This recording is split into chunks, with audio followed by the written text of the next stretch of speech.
Hello, everyone. I have never been more concerned about my country and yours.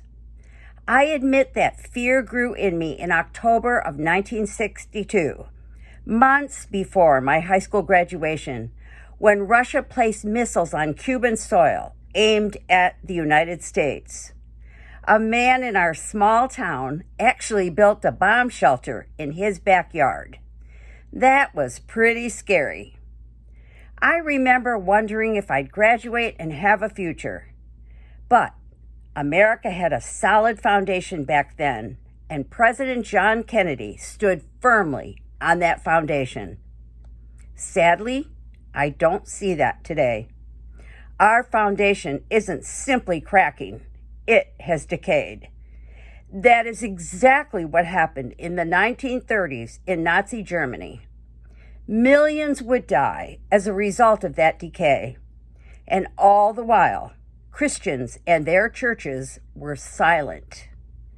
My fellow Christians, I believe we are now living in a country like pre-Nazi Germany, and we and our churches are silent.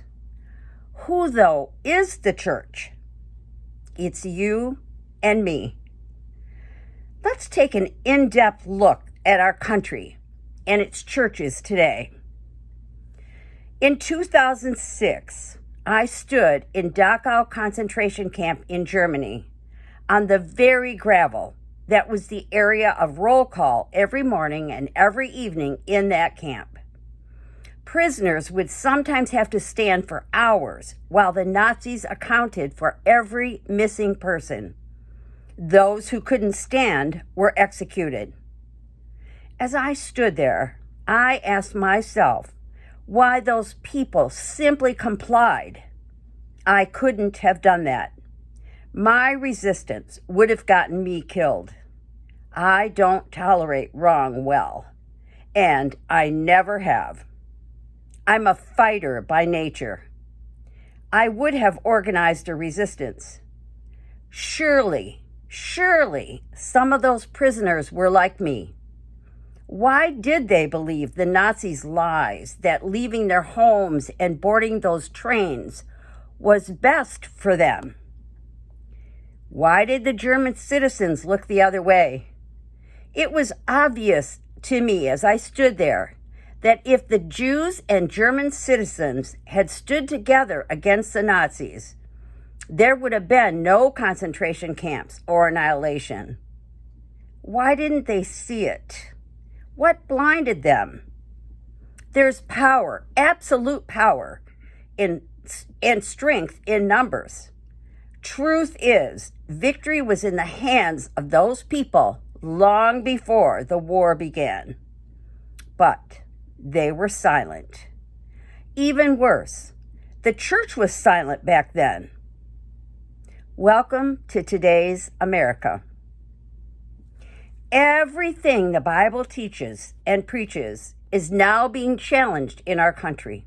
Everything.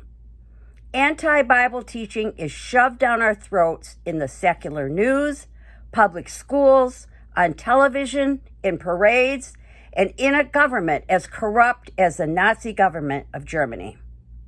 The manipulation of the government against Christians and conservatives in general is incredible. Even our right to free speech has been taken away on social media. Yet, only a minuscule number of people are seeing this, and even fewer are doing one thing about it. The few who do see it are basically silent. Churches are even worse. When is the last time you sat in church and heard your pastor discuss the perils of a government that is silencing us? Transgender and drag queens that are confusing school children? Homosexuality that is gaining enormous ground? In most cases, pastors are silent. Truth is, folks, silence encourages evil, and evil then grows. Silence is a voice. It says to evil, have your way. Recently, I have seen all the violence that has appeared in our cities, whose governments and citizens have become bystanders in the face of open murders and beatings. Why aren't we appalled? Why are we tolerating this? Why aren't we stepping in to help? The answer? As long as we weren't the ones being beaten and murdered, like the Jews in Nazi Germany, we breathe a sigh of relief and go on with our lives. The German citizens and churches in the 1930s did exactly that. Now in America, we're too busy and much too fearful to get involved. Why, though, aren't churches taking a stand? Answer: they don't want to lose members by getting involved in politics. They believe the lie that Satan and politics don't mix. When, though, is the last time you urged your church to get involved? My husband and I did that. Our pastor and his wife then asked us to leave the church. We didn't do that. That is simply control to silence us. It is exactly what happened in Nazi Germany.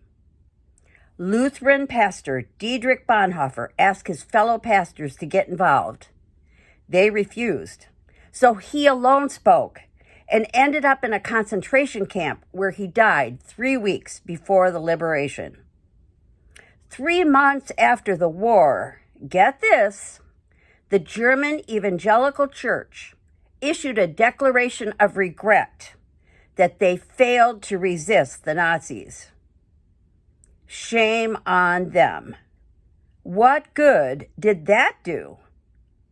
It may have eased their consciences, but it clearly was too little and much too late.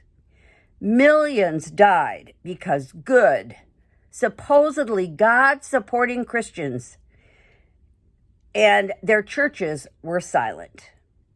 They let God's chosen people, the Jews, and many others like Pastor Bonhoeffer, die as they looked the other way. Jesus, our example, was not silent.